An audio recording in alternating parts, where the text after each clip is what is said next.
અમે વિજાપુર તાલુકાના ખેડૂતો અમારું એપીએમસી ની અંદર તમાકુ મોકલી હોય તો તમાકુની અંદર પણ 1 કિલોના 800 ગ્રામ કાપવામાં આવે છે।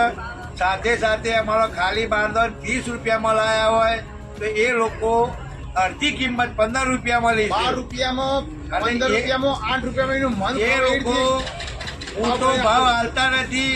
હવાનું કરી કરીને આટલું વજન કાપે ખેડૂતોનો ખોટો માર પડે છે। સાથે સાથે કોઈ પણ ખડીમાં નાખવા જવાની તમાકુ તો એનું ભાડું હાલતા નથી।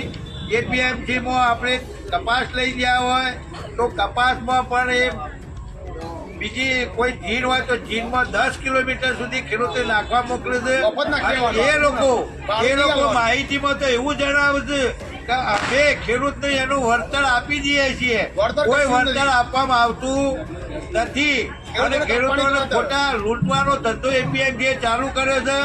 અમે રજીસ્ટરમાં અરજીઓ 3 કરી, રજીસ્ટર પર કોઈ જવાબ આપતા નથી। એટલે અમારા વિજાપુર તાલુકાની અંદર બિલિયા ગામમાં બધાની એવી રજૂઆત છે કે રજીસ્ટરની તાત્કાલિક બદલી કરીને બીજા રજીસ્ટરને મૂકો તો આનો કંઈક જવાબ આવે। આ ખેડૂતોને પાયમાલ